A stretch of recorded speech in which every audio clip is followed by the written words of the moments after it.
미국이 중국산 전기차에 100% 관세를 때리고 반도체 수출을 완전히 틀어막았을 때 전 세계 경제학자들은 중국의 몰락을 예언했습니다. 매년 6천억 달러어치를 미국에 팔아치우고 전체 수출의 15%를 의존하는 나라가 어떻게 버티겠냐는 거였죠. 그런데 중국은 무릎을 꿇기는커녕 히토류 수출을 끊어버리고 미국 기업들을 블랙리스트에 올리면서 정면 승부를 선언했습니다. 2018년 첫 무역전쟁 때만 해도 협상하고 타협하던 중국이 이제는 완전히 다른 모습인데 도대체 지난 10년간 무슨 일이 있었던 걸까요? 오늘은 미국 없이도 살아남겠다는 중국의 비밀 전략, 그리고 이게 우리에게 어떤 의미인지 깊이 파헤쳐 보겠습니다.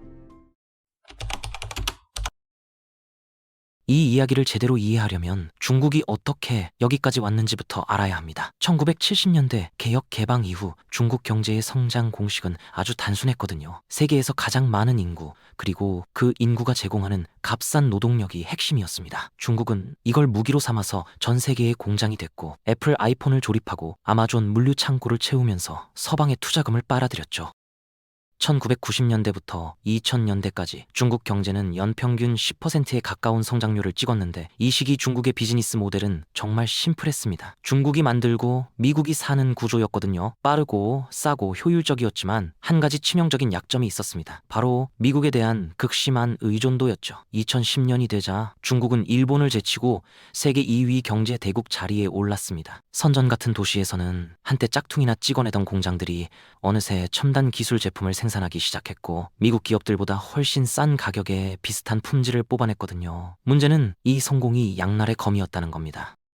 2018년 기준으로 중국의 대미 무역 흑자는 4천억 달러를 돌파했고, 미국 내에서는 경제 안보에 대한 경고음이 점점 커졌습니다. 권위주의 국가가 글로벌 공급망을 이렇게 장악하고 있다는 게 미국 입장에서는 더 이상 무시할 수 없는 위협이 된 거죠. 설상가상으로 2001년부터 2017년 사이에 미국에서 사라진 제조업 일자리가 300만 개를 넘었는데, 그 상당수가 중국으로 넘어갔다는 분석이 쏟아졌습니다.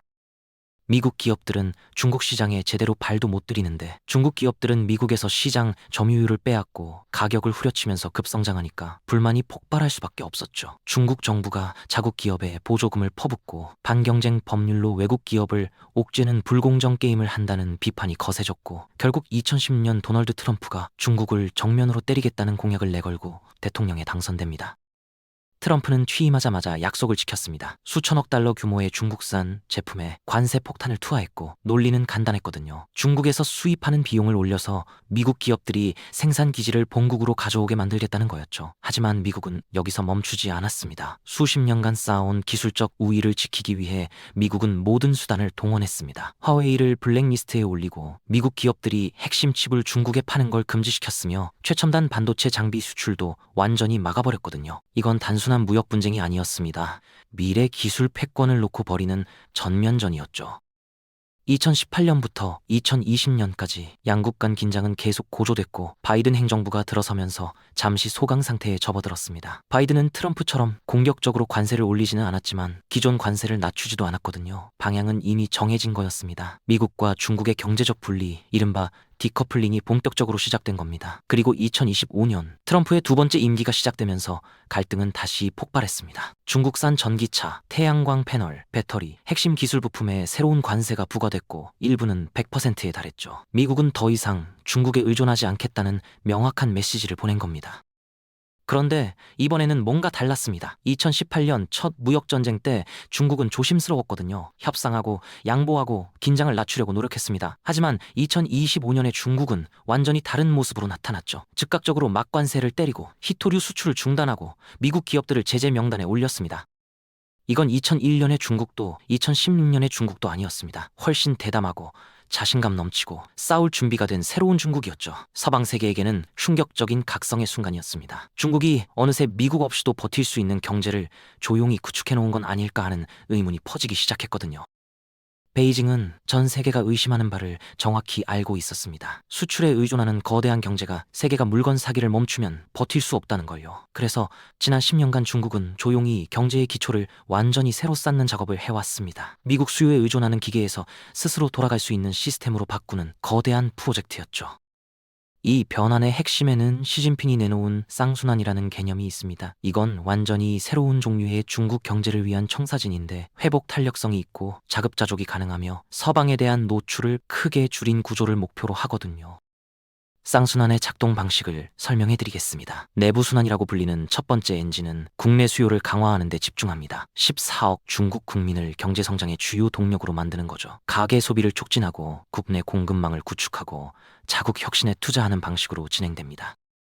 두 번째 엔진인 외부 순환은 글로벌 무역을 유지하되 방향을 틀었습니다. 미국과 유럽에 크게 의존하는 대신 글로벌 남반구 전역에 새로운 무역 경로를 개척하고 파트너를 다변화하는 전략이거든요. 아시아, 아프리카, 중남미, 중동으로 눈을 돌린 겁니다. 이 전략이 이미 중국 경제 구조 자체를 바꾸고 있습니다. 중국이 수출 중심 경제라는 오래된 이미지와 달리 실제 숫자는 다른 이야기를 하거든요. 생각보다 외부 소비에 덜 의존하고 있다는 겁니다. 2024년 기준으로 국내 소비가 GDP의 45%를 차지했는데 이건 수출의 2배가 넘는 수준입니다. 사실 이런 추세는 꽤 오래됐습니다. 지난 10년간 가계 소비가 일관되게 중국 GDP 성장의 절반 이상을 기여해왔거든요. 중국인들이 중국산 자동차, 전자제품 심지어 중국 명품 브랜드를 사고 있다는 뜻입니다. 하지만 아무리 좋게 들려도 이 소비 수준은 여전히 약한 편이에요. 다른 주요 경제국들과 비교하면 차이가 확연합니다. 선진국에서는 가계 지출이 GDP의 60%에서 70%를 차지하는 게 보통이거든요. 중국 정부가 저금리 대출이나 보조금 지원 프로그램으로 소비를 늘리려고 했지만 대부분의 가정은 여전히 조심스럽게 행동하면서 빚을 줄이고 저축을 늘리는 쪽을 선택하고 있습니다.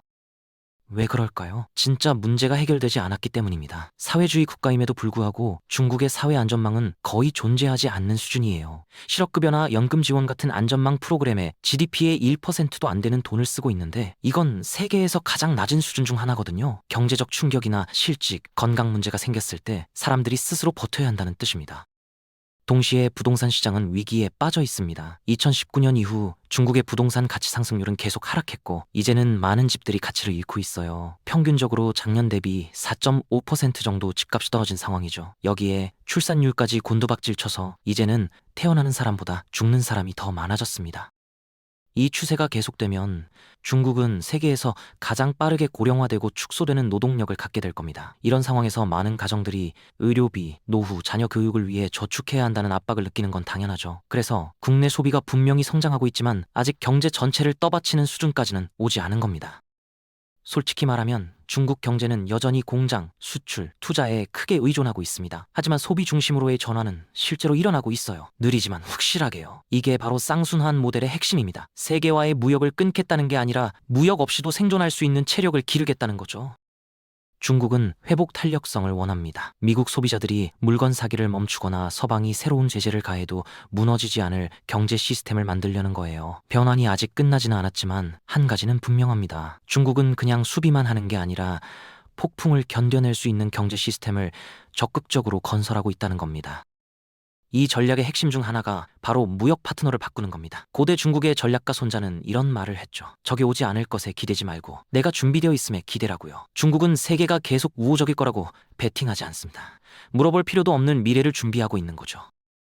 2000년에 미국은 중국 수출의 20% 이상을 사갔습니다. 하지만 2023년이 되자 그 숫자는 15%로 떨어졌죠. 표면적으로는 중국이 가장 큰 시장에서 밀려나면서 손해를 보는 것처럼 보였습니다. 하지만 실제로는 중국의 글로벌 수출 점유율은 계속 올라갔거든요.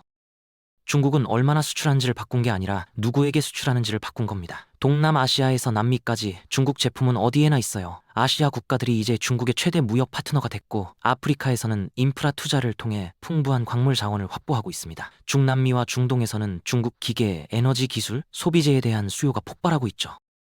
조금씩 중국은 미국이나 유럽 같은 선진국 시장에 대한 의존을 줄이면서 글로벌 남반구로 방향을 틀고 있습니다. 어떻게 이게 가능했을까요? 라오스 산맥을 관통하는 철도, 스리랑카의 항구, 케냐의 고속도로, 파키스탄의 발전소를 지었기 때문입니다. 이게 바로 1대1로 구상입니다. 2013년에 시작된 이 야심찬 전략은 전 세계에 인프라 프로젝트를 자금 지원하고 건설하면서 중국을 세계 나머지와 연결하려는 거예요. 새로운 잠재적 무역 파트너들과 강력한 관계를 구축하는 중국 전략의 핵심이 됐죠. 시작 이후 중국은 이 메가 프로젝트에 1조 달러 이상을 쏟아부었습니다. 처음에 서방의 많은 사람들은 이걸 비웃었어요. 너무 야심차고 너무 비싸다고요. 하지만 10년이 지난 지금 결과는 무시하기 어렵습니다. 2024년까지 140개국 이상이 1대1로에 참여했고 이들 국가는 전 세계 인구의 75%를 대표하거든요. 하지만 1대1로는 단순히 도로와 다리에 관한 게 아닙니다. 영향력에 관한 거예요. 서방 투자가 거의 없었던 나라들의 필수적인 인프라를 자금 지원함으로써 중국은 이들의 경제적 생명선에 깊이 파고들었습니다. 그 대가로 충성스러운 무역 파트너를 얻고 중국 제품에 대한 수요를 확보하고 무엇보다 미국에 대한 의존을 줄이고 있는 거죠. 숫자가 스스로 말해줍니다. 아세안 국가들이 이제 미국을 제치고 중국의 최대 무역 파트너가 됐어요. 2024년에만 5천억 달러어치의 중국 수출품을 사갔습니다. 동시에 중국은 남아프리카, 브라질, 인도네시아, 그리고 브릭스 동맹의 다른 핵심 국가들의 최대 무역 파트너가 됐죠. 브릭스는 글로벌 남반구에 떠오르는 경제국 그룹인데 이제 전 세계 인구의 45%를 차지합니다. 그럼에도 미국은 여전히 중국에게 중요하고 이렇게 강력한 시장에서 멀어지는 건 분명히 아플 겁니다. 하지만 이 전환은 중국이 이제 점점 다양하고 성장하는 새로운 파트너 네트워크를 갖고 있다는 걸 보여줘요. 더 이상 서방의 공장이 아니라 새로운 글로벌 무역의 허브가 된 겁니다. 이 베팅이 성공하면 단순히 무역 경로만 바뀌는 게 아니라 힘의 균형 자체가 재정의될 수 있습니다. 하지만 중국은 소비자와 무역만으로는 부족하다는 걸 알고 있습니다. 진정으로 두각을 나타내려면 그 아래에 강력한 엔진을 구축해야 하거든요. 대규모 투자, 최첨단 기술, 튼튼한 인프라로 돌아가는 엔진 말이죠. 2018년 이후 중국은 연구 개발에 5천억 달러 이상을 쏟아부었습니다. 전략적 산업에 보조금을 주면서 지구상에서 가장 진보된 기술 일부를 독자적으로 생산하고 통제할 수 있게 됨으로써 서방을 경쟁에서 이기려 하고 있죠. 반도체를 보세요. 스마트폰에서 전투기까지 모든 걸 작동시키는 작은 칩 말이에요. 미국이 핵심 칩 제조 장비 수출을 금지하고 화웨이에 제재를 가했을 때 많은 사람들은 중국의 야망이 꺾일 거라고 생각했습니다. 하지만 대신 화웨이는 2023년에 자체 개발한 7나노칩을 공개하면서 세계를 놀라게 했어요. 국내 기술에 대한 대규모 국가 투자가 있었기에 가능한 돌파구였죠. 동시에 SMIC 같은 중국 반도체 제조업체들이 격차를 좁히면서 5G 네트워크부터 전기차까지 모든 걸 돌릴 수 있는 점점 더 진보된 칩을 생산하고 있습니다. 전기차 전선에서도 상황은 비슷하게 잘 풀리고 있어요. BYD가 2022년에 테슬라를 제치고 세계 최대 전기차 제조사가 됐고 그 이후로 계속 선두를 유지하고 있거든요. 자동차와 칩만이 아닙니다. 중국의 인프라는 정말 놀라운 수준인데 고속철도 네트워크가 4만 킬로미터 이상 뻗어 있어요. 전 세계 나머지를 다 합친 것보다 긴 겁니다.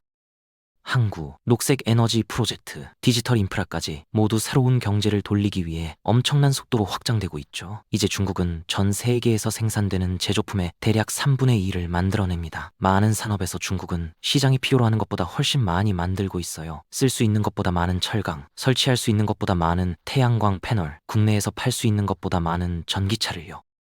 서방의 많은 사람들에게 이건 다가오는 과잉 생산 문제처럼 보였습니다. 시장에 너무 많은 공급을 쏟아부으면 가격이 떨어지고 산업이 될 수 있는 것보다 덜 수익성 있게 되니까요. 하지만 중국에게 과잉 생산은 결함이 아닙니다. 무기로 사용되고 있어요. 세계에 저렴한 물건을 쏟아부음으로써 중국은 글로벌 공급망의 핵심 부분에 자신을 심어놓고 있습니다. 유럽은 녹색 전환을 위해 중국 태양광 패널이 필요해요. 미국 전기차는 작동하려면 중국 배터리가 필요하고요. 아시아 전역의 건물들은 중국 철강이 필요합니다. 그래서 약점 대신 중국이 더 많이 만들수록 세계가 더 많이 의존하게 되고 중국에 거절하기가 점점 더 어려워지는 거죠. 이 변화는 중국 특유의 시스템인 국가 주도 자본주의에 의해 동력을 얻었습니다. 하지만 이 수준의 통제에는 대가가 따르거든요. 민간 자본이 종종 혁신을 이끄는 서방과 달리 중국 변환의 많은 부분은 국가가 직접 자금을 댔습니다. 엔진을 계속 돌리기 위해 중국은 계속 지출해야 했고 빌린 돈에 크게 의존할 수밖에 없었어요. 수십 년 만에 보지 못한 속도로 공공부채가 쌓이고 있죠. 2026년까지 중국은 GDP 대비 100% 수준의 부채를 넘어설 것으로 예상되는데 이건 중국이 흡수할 수 있는 것보다 빠르게 성장을 부추기고 있다는 위험 신호일 수 있습니다. 우리는 이걸 전해 봤거든요. 유령 도시들, 놀고 있는 공장들, 승객이 너무 적은 고속철도 노선들 말이에요. 만약 중국이 경제가 현실적으로 사용할 수 있는 것보다 더 많이 계속 건설하면 이 모든 투자가 그냥 놀게 될 수 있습니다. 미중 관계는 더 이상 예전 같지 않습니다. 중국이 만들고 미국이 사던 조용한 상호 의존의 시대는 끝났어요. 어떤 면에서 중국은 더 이상 예전처럼 미국이 필요하지 않습니다. 새로운 공장, 새로운 무역 경로, 새로운 동맹을 구축했거든요. 자체 기술에 수조 달러를 쏟아붓고 자국 소비 시장을 키우고 어떤 폭풍이 와도 견딜 수 있게 설계된 경제 기계에 투자하고 있죠. 하지만 그렇다고 중국이 건드릴 수 없는 게 아닙니다. 중국은 아직 서방을 완전히 대체하지 못했어요. 소비자들이 미국인처럼 돈을 쓰지 않고 칩 산업은 여전히 뒤처져 있으며 경제는 부동산 위기와 부진한 수요, 늘어나는 부채의 상처를 아직 안고 있거든요. 중국이 하지 않는 건 후퇴하는 겁니다. 조용히, 꾸준히 재건하고 있어요. 뭔가 다른 걸 만들고 있습니다. 병행하는 경제 시스템, 미국 압력에 덜 노출되고 글로벌 남반구 전역에 더 깊이 뿌리내린 시스템을요. 왜냐하면 이건 더 이상 무역 전쟁이나 제재에 관한 게 아니기 때문이에요. 중국이 더 이상 미국의 규칙대로 놀지 않는 세상에서 미국이 여전히 결정권을 가질 수 있는지에 관한 겁니다. 미국식 세계화의 시대가 저물고 있습니다. 그리고 질문은 중국이 살아남을 수 있느냐가 아니에요. 나머지 세계가 어떻게 적응할 것인가입니다.